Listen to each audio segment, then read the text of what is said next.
첫 번째, 서울에 거주하고 있고 29살. 먼저 최우선적으로 해야 할 것은 투자를 왜 하느냐. 예를 들어 3년 뒤에 결혼을 한다? 3년 만에 모아야겠구나. 안녕하세요. 따라하면 부자 되는 따부TV 금융투자 전문가 영사부입니다.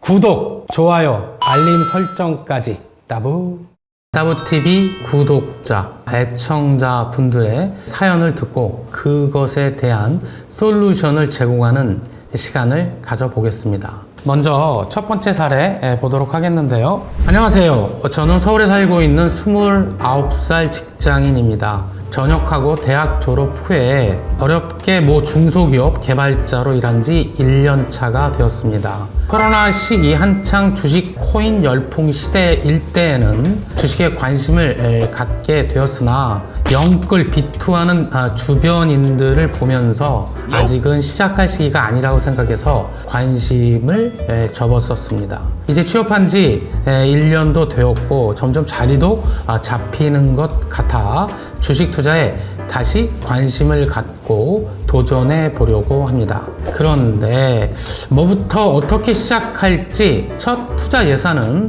어느 정도 하면 적당할지 잘 모르겠더라고요. 그래서 그런 부분에 대해서 자세한 설명도 듣고 알고 싶어서 이렇게 문의드립니다. 그리고 요즘 국내 주식 투자보다는 해외 주식 투자를 하라는 소리가 많던데 그 부분에 대해서도 조언하거나 추천해 주실 만한 부분이 있을까요? 참고로 연봉은 세금 다 떼고 2,700만 원 정도이고 그때 때부터 열심히 모아서 여윳돈이 1,000만 원 정도 있습니다. 월 고정 지출은 150만 원 정도 됩니다. 구독자 분의 내용을 좀 정리를 해보면, 첫 번째, 서울에 거주하고 있고 29살, 그리고 회사에 들어가신 지는 한 1년 정도 되었고 연봉은 세후 2,700만 원, 월급으로 환산하면 225만 원 정도 됩니다. 그리고 월 고정 지출은 150만 원 정도, 뭐 집과 관련돼서 뭐 자동차와 관련돼서 생활비로 쓰고 계시는 것 같고, 그래서 차감을 하면 매월 생기는 현금 흐름이 75만 원. 그리고 어렸을 때부터 모아둔 여유 자금이 1,000만 원 정도 됩니다. 이분께서 가장 궁금해 하시는 사항은 첫 번째, 주식 투자를 이제 지금에 와서 하고 싶은데 주식 투자가 난생 처음인 거죠. 그리고 첫 투자 예산은 그런 상황에서 어느 정도 하면 좋은지, 그리고 두 번째로 해외 투자에 대한 조언을 바라고 있습니다. 자, 그 첫 번째, 투자를 하기에 앞서서 가장 먼저 최우선적으로 해야 할 것은 투자를 왜 하느냐, 어떤 목적을 갖고 하느냐 하는 재무 목표를 설정해야 합니다. 자, 예를 들어서 결혼 자금을 마련하는 것을 목표로 한다 라고 하면 뭐부터 생각해야 될까요?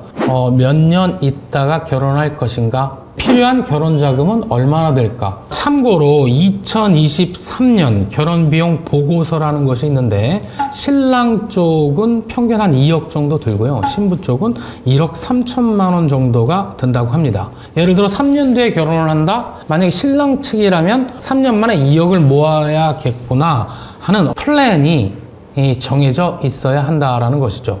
이렇게 재무 목표와 마련할 수 있는 기간에 따라 대표적인 위험 자산인 주식과 대표적인 무위험 자산인 은행의 정기예금 있죠? 이런 것들에 대한 투자 비율이 달라진다라는 것입니다.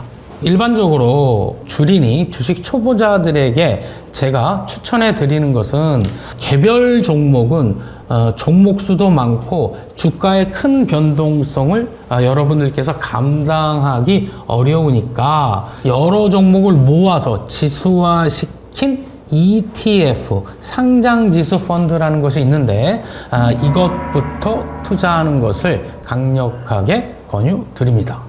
자, ETF의 장점을 한번 몇 가지 살펴보도록 하겠습니다.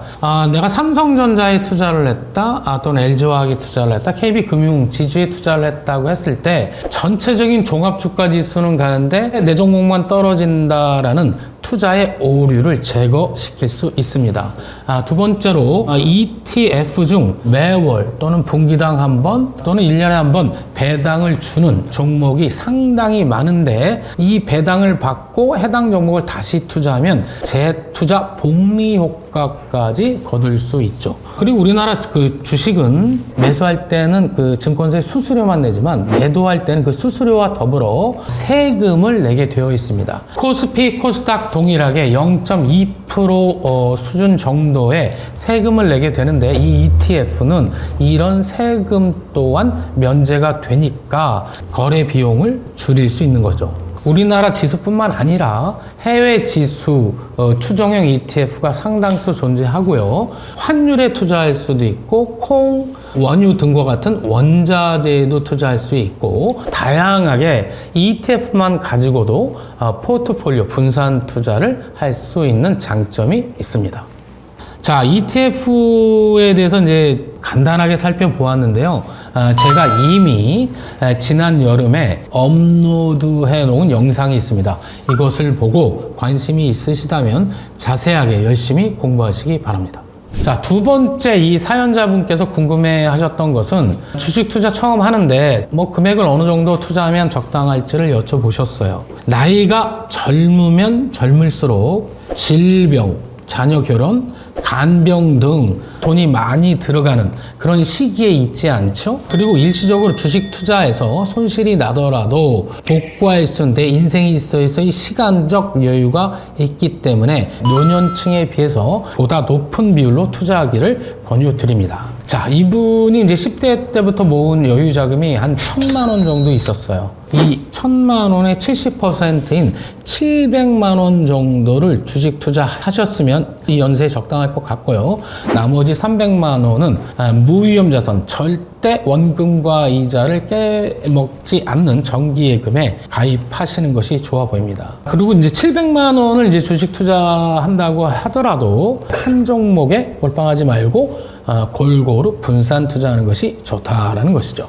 두 번째로 이분이 매월 월급을 가지고 150만 원 정도를 쓰고 남는 여유 현금 흐름이 매월 75만 원씩 생기는데 이 중 한 50만 원 정도를 매월 적립식으로 주식 투자를 했으면 좋겠습니다. 나머지 25만 원은 여유 자금 1천만 원대 말씀드렸던 것처럼 정기 적금을 했으면 좋겠는데 만기 때 팔 수 있는 상품에 예치를 해서 투자 전체적인 포트폴리오의 위험률을 낮출 필요가 있다라는 것이죠.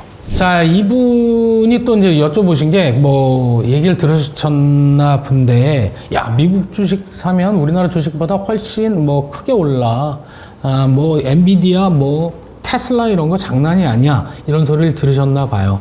그래서 국내 주식보다 해외 주식 투자하는 것이 어떤지 하고 여쭤보셨는데 결론적으로 좋은 생각을 갖고 있다고 봅니다. 미국 선진국 등에 투자할 거면 매그니피센트 7이라는 종목이 있어요. 여러분들이 다 아는 종목들이죠. 테슬라, 애플, 메타, 알파벳, 구글 뭐 이런 종목들에 집중 투자하는 것이 좋아 보이고요. 인구 구성이 젊은 사람들이 많고 특히 경제 성장률이 높은 나라, 앞으로도 그 높은 경제 성장률이 유지될 것 같은 나라, 예를 들어 인도, 베트남을 대표적으로 들 수 있는데 이런 나라에 투자하는 것이 좋아 보입니다. 그리고 해외 투자는 국내 투자와 달리 반드시 유의할 점이 있는데 뭐 주가 지수가 올라서 매매 차익이 난다 하더라도 환율이 떨어져 있으면 환차손이 그것을 깎아먹을 수 있다는 거 조심하시기 바라겠고, 그리고 우리나라 소액 주주인 경우에는 매매 차익에 대해서 차익 관련 소득세를 내지 않아요. 그러나 미국과 대부분 유럽에서는 낸다라는 거죠. 국내 주식을 매매하는 것보다 매매 비용이 당연히 많이 든다라는 것도 조심하시기 바랍니다. 한 장으로 사연자분의 주식 관련 포트폴리오를 정리해 보았습니다. 제가 드린 솔루션의 파이널이 되겠죠.